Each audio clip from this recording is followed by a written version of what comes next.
Hi everyone, it's Christy from Worldschool Chronicles. I wanted to talk to everyone about safety. A lot of people are concerned about it, and it is a concern, but it doesn't need to be your ultimate concern. If you just take some common sense and do a little bit of thinking before you head out.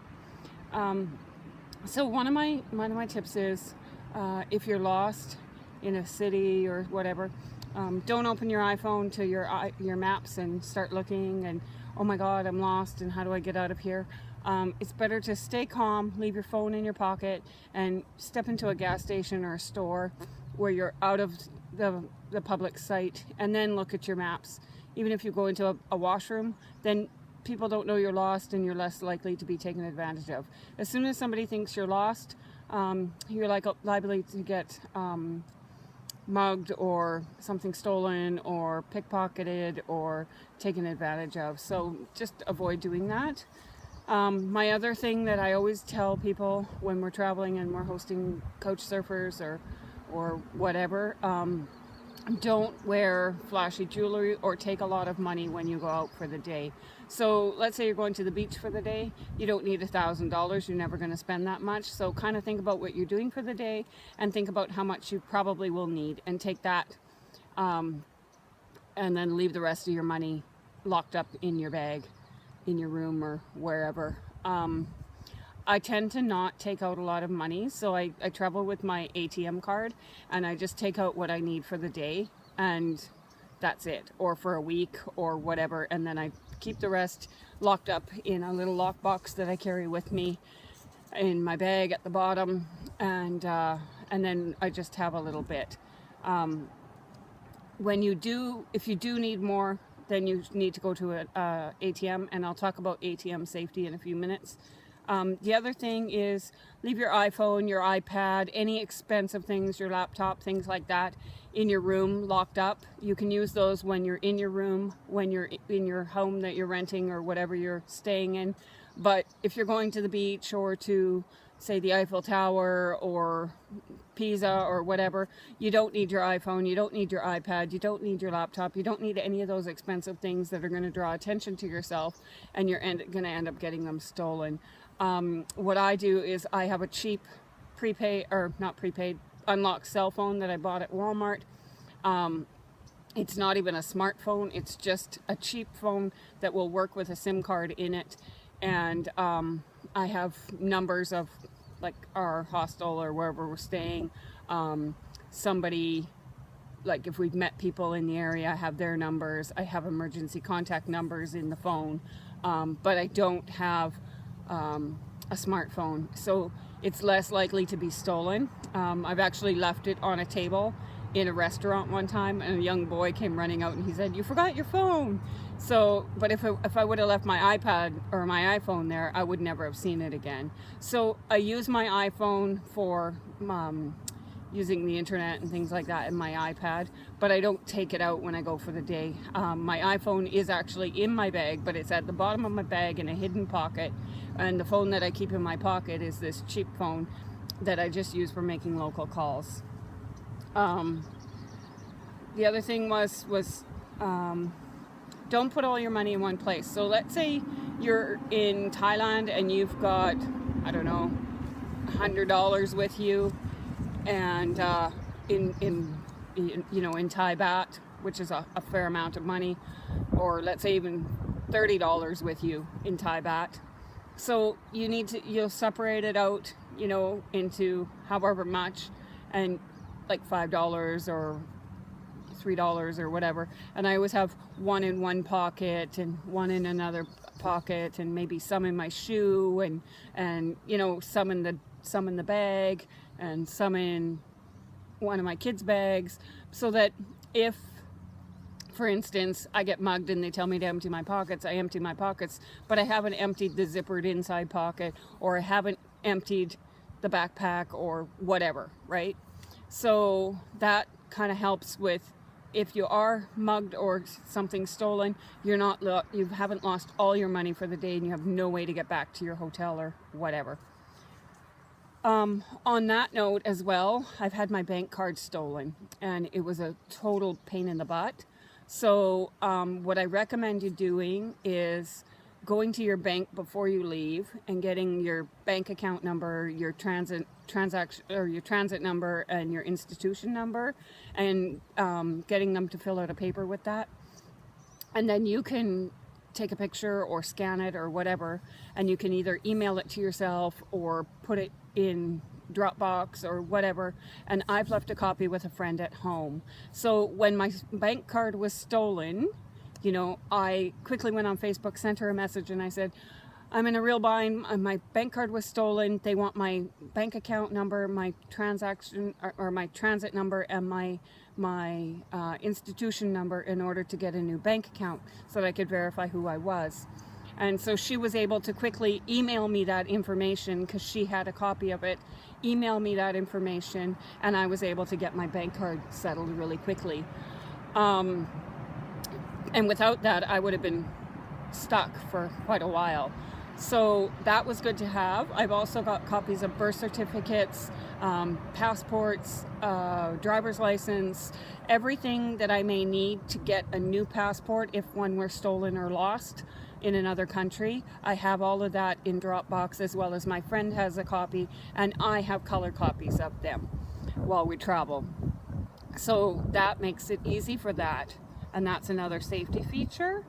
Another one is don't leave your bag out of sight. So let's say you have a purse or a bag, a backpack or anything that you're carrying your money and your wallet and all of that kind of stuff in.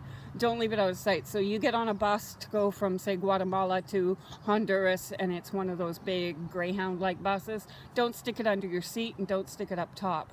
Stick it either beside you against the wall, or I don't ever put them on the floor, just because people can reach underneath their seat and open your bag and take things out, and you don't even notice until you get off the bus and you need your money or you need whatever and it's gone. So yeah, that's how my bank card got stolen. I had my bag under my chair. We were at this big pool thing where there was like a community concert kind of thing going on, and I had put my bag under my chair so that it was out of the way. And when we went to leave, or the next day, I found that my bank card was gone. Somebody had stolen it, and they stole it because they thought it was a Visa card and they could just charge things, but it's a Visa debit card, and so it wasn't really any good to them. So I called my bank right away, and they shut it down and everything like that, but it was a big pain in the butt. Another thing that maybe you should consider is having a will, and you can handwrite it or whatever, just something that if anything happened to you in another country, they know what to do. So you can I have a paper that I have written out, and it basically says, if anything happens to me, this is who you need to call. These are my children's names. This is my name, my date of birth, my children's date of birth. Call this person and they'll take care of things, that kind of thing. And then you could have an actual will in your Dropbox, or a friend or a family member has, that this is what you want to happen if anything happens to you. It's not fun to think about, but it could very well happen, and it'd be horrible to think that your children are in this foreign country where nobody knows you, and people don't know that you're there because you were supposed to be in Thailand, but you took a trip to Cambodia for a week and didn't tell anybody, or who knows, right?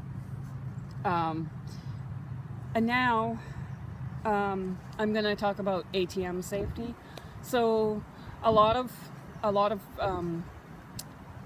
theft happens at ATMs, and so the main thing is if you possibly can, use an ATM inside a bank, like they're inside the doors of a bank, because they usually have security, and they usually have a door that locks or whatever, and if they don't, they'll have security there, and it's just safer.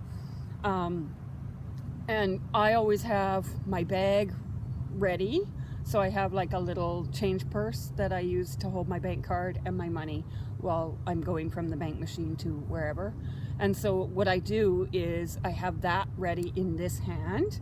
I put my bank card in, I punch in my numbers and everything like that. The money comes out, I grab it, I fold it, stick it in that that change purse, and then I quickly grab my bank card, put it in, and I stick it in my pocket, zip my pocket up, and then I'm out of there, and I head to a bathroom or a restaurant or a store or somewhere where I'm out of public's view, and then I'll check my receipt and check my money and stuff, because I can always go back to the bank later and say, you know, I didn't get the right amount or whatever, and file a discrepancy.